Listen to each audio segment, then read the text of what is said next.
Assalamualaikum warahmatullahi wabarakatuh. Perkenalkan, saya Ihsan Fathul Qorib dari semester 5 dengan NIM 23283035. Pada kesempatan kali ini saya akan memaparkan materi tentang dasar komunikasi dalam pelayanan prima.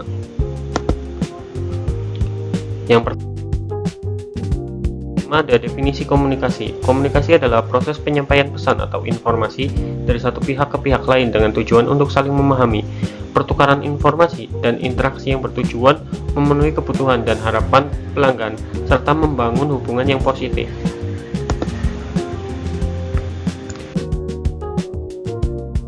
Adapun proses komunikasi adalah serangkaian langkah atau tahapan yang dilewati ketika sebuah pesan bergerak dari pengirim kepada penerima dengan tujuan agar pesan tersebut dipahami dan diinterpretasikan secara akurat. Yang pertama ada pengirim. Komunikasi harus jelas pengirimnya siapa, lalu encoding, lalu pesan, ada saluran, ada decoding, ada penerima, umpan balik, dan gangguan.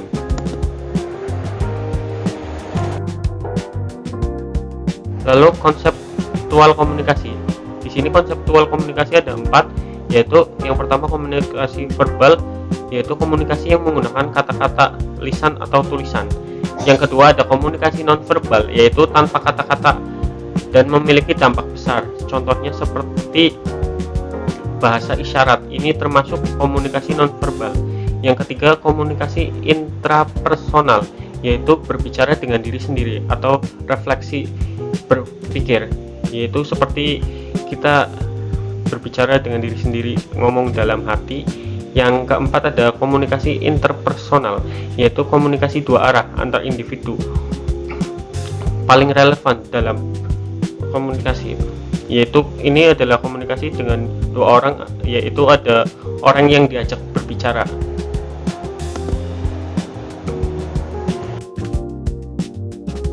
Lalu ada dasar-dasar komunikasi dalam pelayanan prima. Agar pelayanan prima yang diberikan dapat berjalan dengan maksimal, terdapat beberapa hal yang mendasar yang perlu diperhatikan. Dasar-dasar pelayanan prima tersebut meliputi empati, yang kedua ketulusan, yang ketiga ada kejelasan, yang selanjutnya ada kepercayaan diri, yang kelima ada kesesuaian, dan yang terakhir ada kesantunan.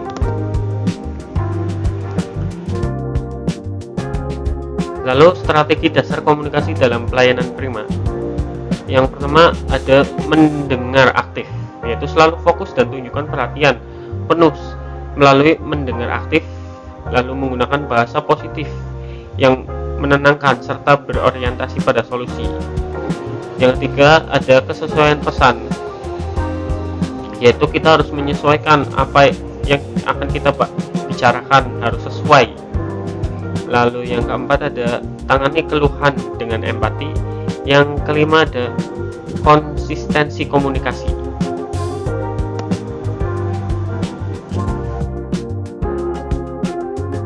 Teknik dasar komunikasi dalam pelayanan prima. Agar pelayanan dapat berjalan dengan efektif dan memuaskan, setiap petugas perlu menguasai teknik komunikasi yang tepat. Berikut ada beberapa teknik dalam komunikasi pelayanan prima. Yang pertama greeting, yaitu salam.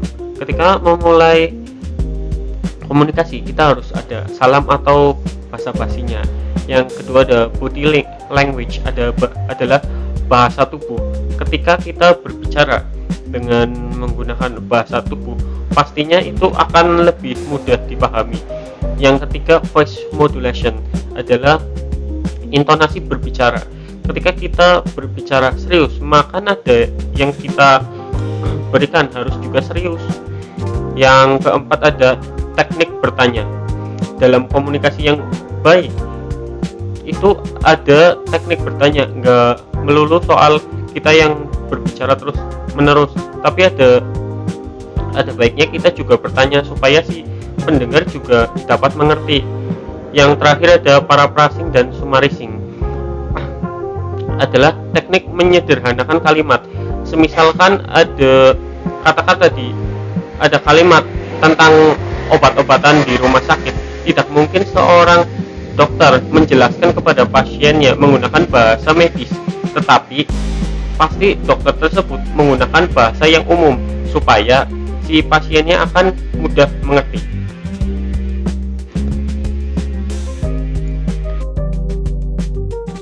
Selanjutnya ada kegunaan ilmu komunikasi dalam pelayanan prima. Komunikasi yang efektif adalah fondasi utama dari pelayanan prima. Manfaat utamanya adalah untuk menciptakan kepuasan dan loyalitas pelanggan melalui penyampaian informasi yang jelas, penanganan masalah yang empatik, dan pembangunan hubungan yang kuat. Berikut ada manfaat utama komunikasi dalam pelayanan prima. Yang pertama ada kepuasan pelanggan, yang kedua ada loyalitas terbangun, yang ketiga ada citra profesional.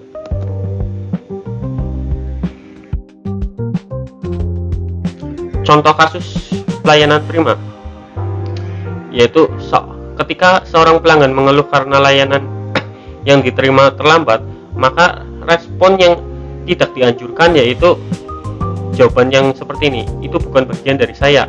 Terlihat defensif, menambahkan rasa kecewa pelanggan. Melainkan respon yang tepat harus secara baik seperti, "Mohon maaf atas keterlambatannya, kami akan segera menindaklanjuti layanan lebih cepat. Terima kasih atas pengertiannya." Itu akan menunjukkan empati dan tanggung jawab.